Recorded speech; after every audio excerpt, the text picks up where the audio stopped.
ahí, sí. A puertas de dejar el poder, el presidente Guillermo Lasso, a través de un decreto, realizó cambios en cuanto a la seguridad para expresidentes, exvicepresidentes y sus cónyuges. Vamos más allá de la noticia. Notimundo Estelar en FM Mundo con María del Carmen Álvarez. Nos acompaña a esta hora aquí en nuestros estudios el doctor Jean-Paul Pinto. Él es experto en seguridad. Doctor Pinto, muy buenas noches y gracias por acompañarnos. Le saluda María del Carmen Álvarez. Gracias por estar aquí, justamente. Carmen, gracias por la invitación. Un gusto estar aquí. Un saludo a la audiencia de la radio. Sorprendió, por decirlo de alguna manera, pues que el presidente Guillermo Lasso, quien está a punto de dejar su cargo, ordenara por este decreto la ampliación del beneficio de seguridad a exmandatarios y también a sus cónyuges, cuando él mismo en el año 2021, pues recién posesionado, hizo cambios, dispuso justamente los cambios en este beneficio, entre otras cosas, que fuera solamente en Ecuador, que no fuera a los cónyuges y determinado tiempo. Además, se rebajó la cantidad de tiempo. Sin embargo, pues, ¿qué decir entonces ahora de este cambio justo antes de que él salga, a puertas de su salida? Mira, María Carmen, que eso es sorprendente, ¿no es cierto? Él mismo se retracta, da marcha atrás y dice, ahora sí yo me doy cuenta, ¿no es cierto?, que esto es fundamental, que podamos proteger a los expresidentes, ¿no? Entonces, por un lado, él tendrá que explicar el por qué hizo esto. Esa es una primera consideración que hay que tomar en cuenta. Lo segundo es, me parece a mí que esto debería estar fundamentado técnicamente. Tiene que haber realmente un mapa de riesgos, un documento técnico que diga claramente cuáles son las amenazas al presidente durante estos 2 años, ¿no es cierto? Hay X grupos que han dicho que van a atentar con el presidente, tienen tales motivaciones, tales capacidades, tales intenciones de atacar al primer mandatario, y por lo tanto, esto hizo que la Casa de Gobierno, la Casa Militar o la DGI, la Policía, digan que es importante que se retome el tema que se revirtió en el año 2021. Pero sin este documento técnico, María del Carmen, me parece a mí que esto es simplemente algo que se hizo porque el presidente tiene miedo a lo que le pueda pasar, dado que su gobierno fue muy malo, realmente fue un fracaso. Entonces yo te diría que el mayor miedo no son las bandas criminales que se persiguieron, sino el ciudadano de a pie. Es decir, lo que él no va a poder hacer es estar tranquilo caminando por esta calle, y seguramente va a vivir afuera, y por eso también el tema de que sea también en el exterior, porque evidentemente él teme seguramente por su vida, por su tranquilidad, y por eso él ha hecho marcha atrás desde el 2021 en el tema de la protección al expresidente.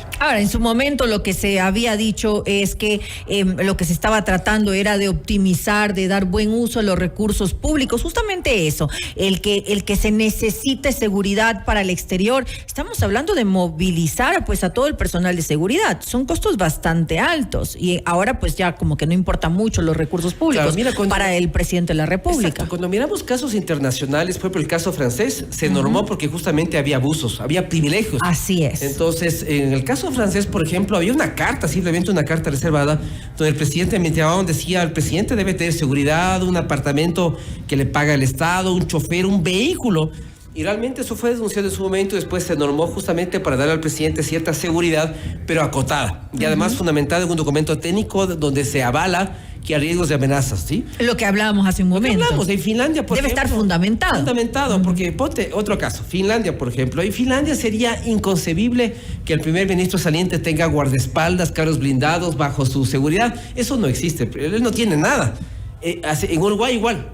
Si tú vas, José Mujica vive en una zona rural de Uruguay, sin guardias, sin policías, sin militares, sin carros blindados. Entonces yo te puedo decir que esto tiene que ser normado, porque lo contrario se vuelve un tema de privilegios, de abusos de confianza, ¿no es cierto? Y tiene que ser técnicamente hecho. Entonces, ¿qué implicaría, María Carmen, desde mi punto de vista? Que, por un lado, ¿no es cierto?, hay una comisión que maneje estos documentos, que recibe estos documentos de inteligencia, que los revise, ¿no es cierto?, de forma reservada, si es así el caso, y se pronuncie, diga sí. Hemos recibido los documentos, nos damos cuenta que la amenaza, el riesgo es importante. ¿Quiénes tienen que elaborar los documentos? Eso, desde mi punto de vista, si tú me preguntas a mí, el decreto dice que es la Casa Militar, la Casa Presidencial, eso estaba viendo. Que es el antiguo SPP. Recordemos que en el tiempo de Correa había 2 tipos de seguridad para el presidente: la UCSI, que era manejado por la policía, y el SPP, que era manejado por los militares. Quedó únicamente el SPP, pero desde mi punto de vista, la entidad técnica que debería manejar esto es la DGI, en la policía. Ellos tienen un departamento de protección a personas importantes, a personas VIP. Y esa entidad para mí es la que debería emitir un informe técnico y decir, a ver, ¿Cuáles son los riesgos y amenazas que el presidente ha tenido estos 2 años? ¿Cuáles son las intenciones de los grupos, la capacidad de hacer daño y los motivos de hacer daño? En función de eso, ellos pueden decir el nivel de riesgo del presidente es 1, es 2, es 3, es 4 y 5. Y en función de eso, decir si el presidente debe tener 2 policías, 4 guardaespaldas, 10, 20, como por ejemplo Uribe.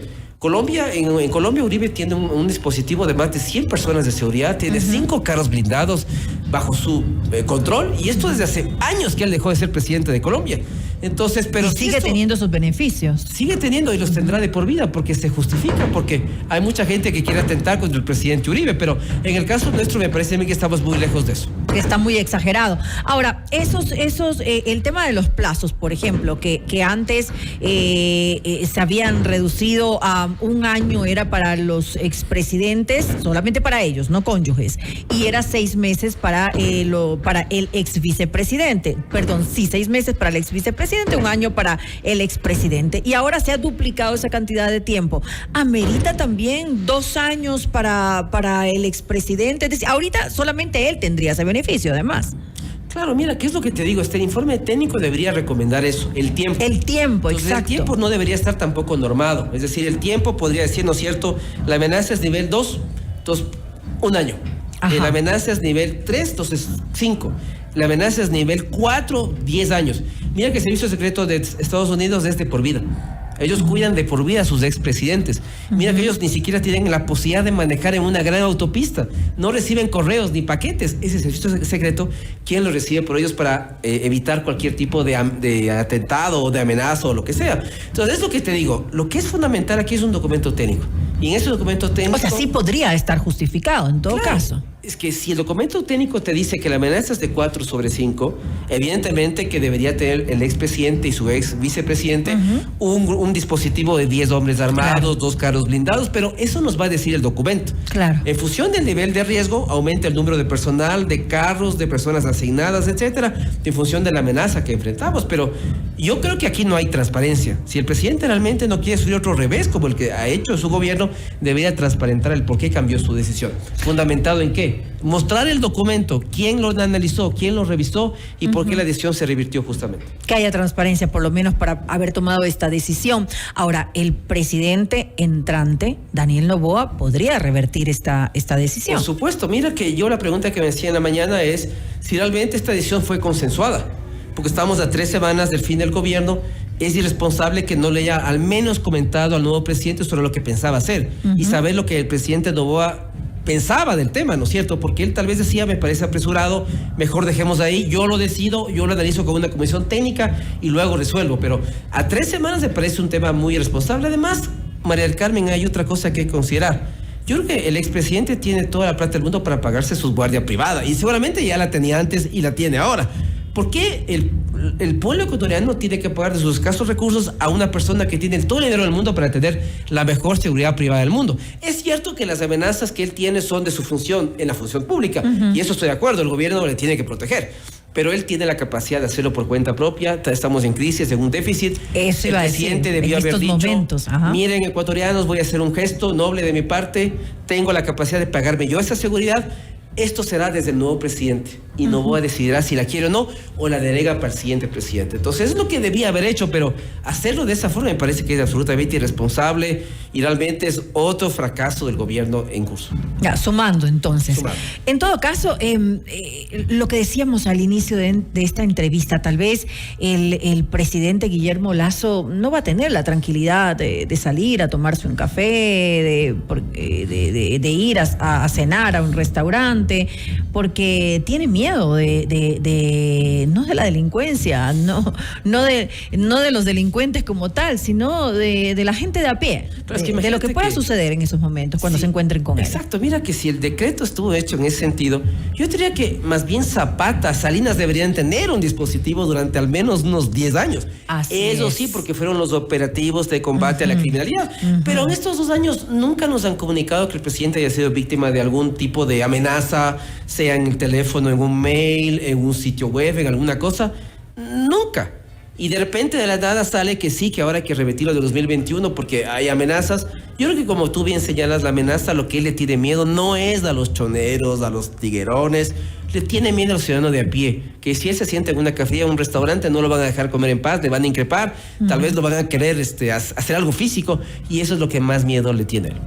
Bueno, tendremos que esperar entonces a ese informe que debería darse para justificar por qué se ha tomado esa decisión, claro, un poco cambiando la que tuvo en el 2021. Y mira, que me reclame otro también que a mí me parece fundamental, es el tema de cooperación internacional.